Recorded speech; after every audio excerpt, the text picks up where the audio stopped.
the management theory.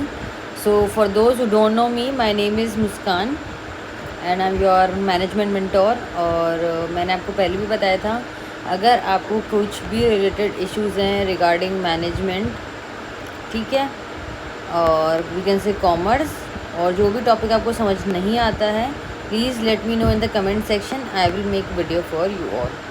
ठीक है, तो आज हम पढ़ने वाले management theory which is very important topic.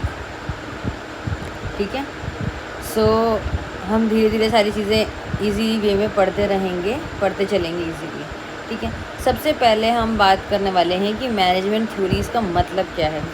तो ये क्या होता है, अ range of framework and concept. क्या है, एक तरीके का फ्रेमवर्क, एक कॉन्सेप्ट है, कहीं किसके लिए है, impactful organisation and leadership management के लिए, क्या करने के लिए, to create positive work space and valuable insight. ठीक है, एक ऐसा कॉन्सेप्ट है, ऐसा फ्रेमवर्क है जो ऑर्गेनाइजेशन के अंदर इम्पैक्ट लाता है, लीडरशिप मैनेजमेंट आता है, to create a positive work space and valuable insight in the organisation. ठीक है, तो हमारी मैनेजमेंट थ्योरीज़ की जब हम बात करते हैं, वो इनमें स्पेस है, ठीक है, are the set of general rules. ठीक है, are the set of general rules हैं that guides the manager to manage an organisation. Okay, तो इसमें आ जाती है हमारा प्री मैनेजमेंट एरा, क्लासिकल और ट्रेडिशनल अप्रोच भी बोलते हैं हम इसे। तीसरा नंबर आता है बिहेवियर और नियो क्लासिकल अप्रोच भी बोला जाता है। फोर्थ में आता है मॉडर्न मैनेजमेंट अप्रोच। इसमें तीन है, क्वांटिटेटिव सिस्टम और कंटिजेंसी अप्रोच, जो बहुत ईजी है, कोई लोड लेने की बात ही नहीं है इसमें। तो पहले जब हम प्री मैनेजमेंट एरा की बात कर रहे हैं, ये कब से है, बिफोर 1880 की बात करता है। Classical and traditional approach, Taylor और फेयोल और वेबर, आप फैमिलियर होंगे इस नाम से बहुत ज़्यादा। ये 1880 से 1930 की बात है। बिहेवियर और न्यू क्लासिकल 1930 से 1950 की बात है, और ये 1952 से अभी ये हमारा मॉडर्न मैनेजमेंट अप्रोच चल रहा है। सो सबसे पहले जब हम बात करते हैं क्लासिकल थ्योरीज और ट्रेडिशनल थ्योरी, जो फर्स्ट प्री के अंदर आ जाती है, नहीं सेकंड नंबर पे है हमारी, सॉरी, 1880 से 1930 की। ठीक है, ये है managing workers and organisation more effectively. New classical theories किसी बात करती है, अंडरस्टैंडिंग ह्यूमन, ये तो बात करेगी मैनेजिंग वर्कर्स और ऑर्गेनाइजेशन, ठीक है, इफेक्टिवली। और न्यू क्लासिकल बात करती है अंडरस्टैंडिंग ह्यूमन बिहेवियर, ये ह्यूमन के बारे में सोचती है। ठीक है, मॉडर्न मैनेजमेंट थ्योरी क्या बताती है, equal for managerial and direction. ठीक है, अब इवोल्यूशन की जब हम बात करते हैं, तो classical approach focus on efficiency and structure, behavioural approach emphasise on human, ये मतलब एफिशिएंसी और स्ट्रक्चर की कैसे क्या होना चाहिए, कैसा स्ट्रक्चर रहेगा, कैसे काम होगा, ये एम्फेसाइज करती है बिहेवियरल की ह्यूमन्स को, है ना, ह्यूमन्स को मोटिवेट करना, उनसे अच्छे रिलेशन मैनेज करना, उनके ह्यूमन्स के बारे में सोचना। ठीक है, वो हमारी कौन सी बात करती है, बिहेवियरल अप्रोच बात करती है। मॉडर्न अप्रोच बात करती है integration of quantitative and systematic thinking, ये ओवरऑल ये सब चीज़ों पर जो है बेस्ड है। ऐसा नहीं है सिर्फ एक ही पार्ट को लेके चलती है, और ऐसा नहीं कि आपको यही रिजिड रूल्स फॉलो करना है। अभी हम आगे पढ़ेंगे, इनको बहुत ईजीली आपको समझ में आ जाएगी चीज़ें ना। प्री मैनेजमेंट एरा की जब हम बात करते हैं, बिफोर 1880, ठीक है, time period before the formalisation of management, form भी नहीं हुआ था ना, उस टाइम की बात है ये। ठीक है, प्री मैनेजमेंट एरा, जब मैनेजमेंट का फॉर्मेशन नहीं हुआ था, तो इसमें क्या होता है मैनेजमेंट थ्योरीज़ का।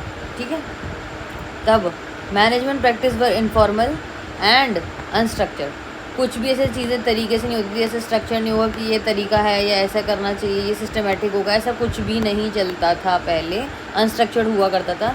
रिलाइड ऑन पर्सनल जजमेंट, जो हमने अपने जजमेंट से बना दिए, उसी के बेसिस पे सारी चीज़ें होती रहती थी। ठीक है, ट्रेडिशनल प्रैक्टिसेस थी, ठीक है, कोई नई टेक्निक जो है यूज़ नहीं की जाती थी, कोई फॉर्मलाइजेशन नहीं था, कोई तरीका नहीं था, कोई स्ट्रक्चरेशन नहीं था, कोई प्रोसेस नहीं था, बस हो रहा था जो चीज़ें होनी थी।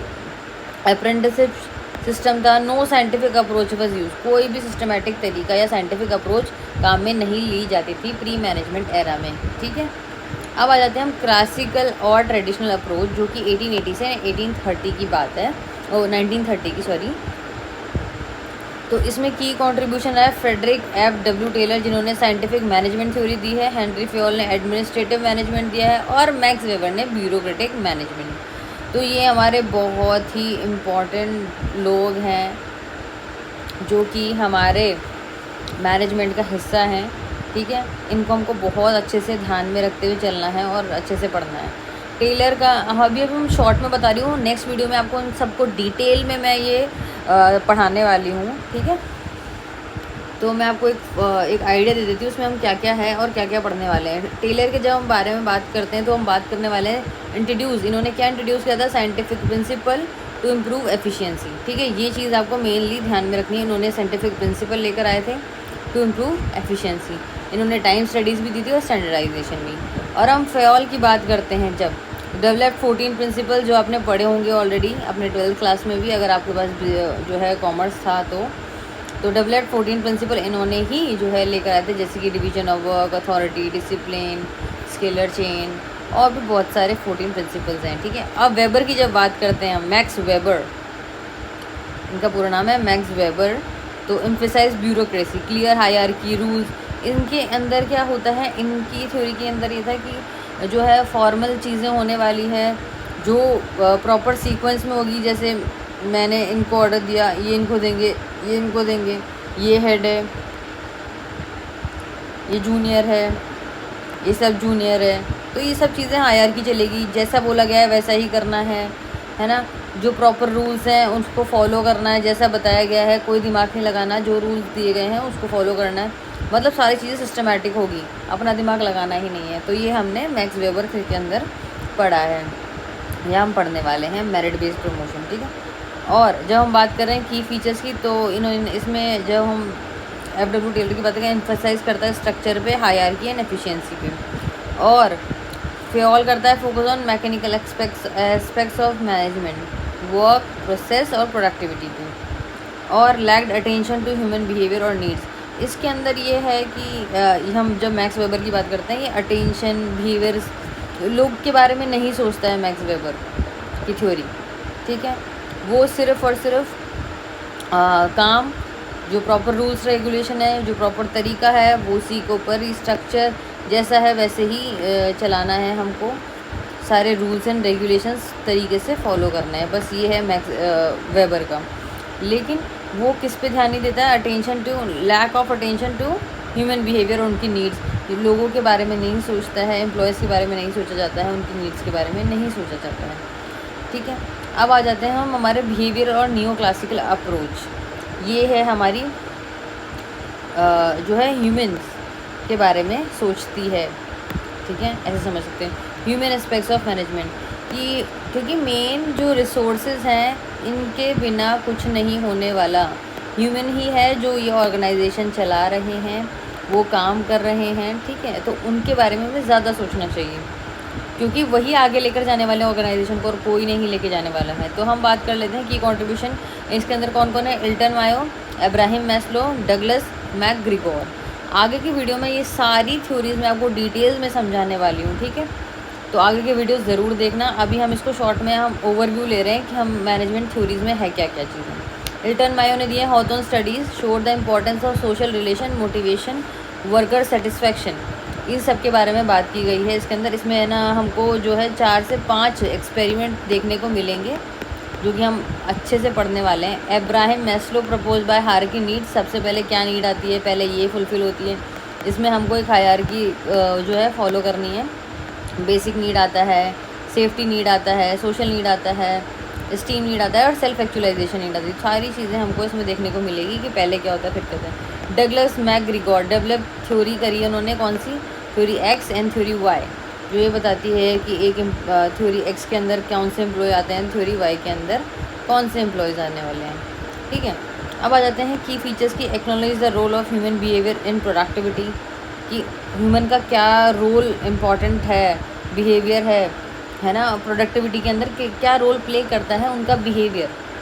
ये हम इल्टन हॉथॉर्न स्टडीज़ के अंदर देखेंगे। Stress, leadership, communication and employees productivity, ये अब्राहम मैस्लोज की बात करता है। Shifted focus from purely structure to psychological to social aspects, मतलब शिफ्ट कैसे करता है एम्प्लॉय, हम इसमें देखते हैं। ये पहले बेसिक नीड, फिर पहले वो देखता है कि हम मेरे पास बेसिक नीड होनी चाहिए, जैसे कि रोटी पकड़ा, कपड़ा, मकान, फूड टू ईट, शेल्टर, सारी चीज़ें होनी चाहिए, ठीक है। उसके बाद वो क्या सोचता है, मेरी सोशल लाइफ, ठीक है ना, सॉरी सेफ्टी, वो चाहता है सेफ्टी। फिर वो जाता है सोशल फिर उसके बाद वो चाहता है रेस्पेक्ट, उसके बाद जाता है वो सेल्फ एक्चुअलाइजेशन पे। तो ये सब चीज़ें जो है हमको आगे देखने को, अच्छे से पढ़ने को मिलेगा। तो ये है अपना इसमें। Okay, I hope you are getting an idea of all these theories. Okay, चलिए आगे चलते हैं। आपको कुछ भी चीज़ें में जो है आपको दिक्कत परेशानी आती है, please let me know in the comment section, we will discuss everything in detail. Okay, घबराने की कोई बात नहीं। हम सारे जो अप्रोचेज़ और मॉडल्स हैं और मतलब थ्योरीज़ हैं, हम उसको डिटेल में पढ़ने वाले हैं आगे के हमारे वीडियो के अंदर, ठीक है। सो मॉडर्न मैनेजमेंट अप्रोच, ये हमारी फाइनल अप्रोच है जो आज भी चल रही है 1950 ऑनवर्ड्स के से आज तक की बात करें तो इसमें जो है 3 टाइप्स हैं। सबसे पहले है क्वांटिटेटिव, सेकंड नंबर पे है सिस्टमैटिक और तीसरे नंबर पे है कंटिजेंसी। इनको भी मैं आपको डिटेल में बताने वाली हूँ, लेकिन अभी हम इसका एक ओवरव्यू ले लेते हैं, ठीक है। तो क्वांटिटेटिव अप्रोच की सबसे पहले हम बात करने वाले हैं। तो इसमें क्या है, uses mathematical model, statistics and algorithms to solve problems, ठीक है। ये क्या यूज़ करता है, mathematics, calculations, algorithms to solve the, जो भी तरीके की प्रॉब्लम है हम उसको क्वांटिटेटिव वे में सॉल्व कर सकते हैं।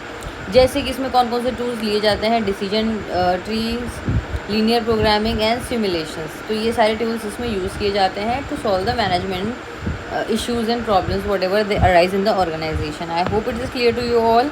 हम इसे डिटेल में पढ़ेंगे आगे भी। सिस्टमैटिक सिस्टम्स अप्रोच, ये बात करती है कि views an organization as system, कि ऑर्गेनाइजेशन को कैसे मानते हैं, एज ए सिस्टम जो किससे कनेक्ट है, इंटरकनेक्टेड है, किससे, पार्ट वर्किंग टुगेदर, एक दूसरे से। एक जैसे मान लो हम सेल्स डिपार्टमेंट की बात करते हैं, प्रोडक्शन डिपार्टमेंट की बात करते हैं, परचेज डिपार्टमेंट की बात कर रहे हैं, मार्केटिंग डिपार्टमेंट की बात कर रहे हैं, किसी भी डिपार्टमेंट की, तो सारे एक दूसरे से रिलेटेड है ना, सारे डिपार्टमेंट एक दूसरे से रिलेटेड हैं। कैसे, सेल्स किसकी कर रहे हैं, जो प्रोडक्शन डिपार्टमेंट में बन रहा है। परचेज क्या करे जा रहे हैं, जो प्रोडक्शन डिपार्टमेंट में बनेगा, जिस रॉ मटेरियल से। मार्केटिंग किसकी कर रहे हैं, जिसमें जो प्रोडक्शन से हुआ था उसकी हम मार्केटिंग कर रहे हैं, उसे हम क्या चाहते हैं, बेचना चाहते हैं। तो सारे जो हैं, और एक फाइनेंस की बात कर रहे हैं, वो भी सारी चीज़ें एक दूसरे से कनेक्टेड ही रहती है। एम्फेसाइज, तो सारी चीज़ों पे इम्पैक्ट पड़ेगा, किसी एक जो है सारी चीज़ें एक दूसरे से जुड़ी हुई है। Emphasize energy and interdependence between department, so they are interdependent between the organization. तो एक तरीके का सिस्टम अप्रोच हो गया, ये सारी चीज़ें ज़रूरी है, सारी तरीके के सिस्टम हैं, ठीक है। और थर्ड आ जाता है हमारा contingency approach, suggest there is an one size fits all method, मतलब no one size fit in all method. तो ये कहती है there is no one best way to solve a problem. ज़रूरी नहीं है कि एक इस चीज़ से इसको सॉल्व किया जा सकता है, अकॉर्डिंग टू द सिचुएशन हम चीज़ें चेंज कर सकते हैं, ठीक है। ये कहती है कि अब जैसे मान लो कोई इशू आ रहा है, तो ज़रूरी नहीं है हमको यही प्रिंसिपल लगाना है। ये अकॉर्डिंग टू द प्रिंसिपल हम चीज़ें चेंज भी कर सकते हैं, कि नहीं अभी डिवीज़न नहीं करना है हमको, अभी हमको डिसेंट्रलाइजेशन करना है, जो भी चीज़ें हैं, तो अकॉर्डिंग टू द सिचुएशन चीज़ें चेंज हो सकती हैं। तो एक बेस्ट वे हम नहीं कह सकते कि इस आप ये कर लो तो ये सब सही हो जाएगा, ऐसा नहीं होता है। अकॉर्डिंग टू द सिचुएशन हम चीज़ें चेंज कर सकते हैं, ठीक है। हो सकता है आपकी ऑर्गेनाइजेशन के अंदर ये सब काम कर रहा है, लेकिन मेरी ऑर्गेनाइजेशन में ये काम नहीं कर रहा है, इसमें तरीका अलग हो सकता है, ठीक है। Management practice depends on the specific situation and context, according to the situation ये डिपेंड करता है, ठीक है। I hope you are getting everything clearly. तो हम इसको डिटेल में पढ़ने वाले हैं और अच्छे से, ठीक है। तो ये मैंने आपको एक ओवरव्यू दिया है थ्योरीज़ का, ठीक है। I hope it is clear to you all. So will talk about this briefly and it is a brief and we will discuss it later on in another video. अच्छे से, बहुत अच्छे से करने वाले हैं हम, ठीक है। और जो भी आपको इश्यूज़ हैं regarding anything, please let me know in the comment section. Thank you for today's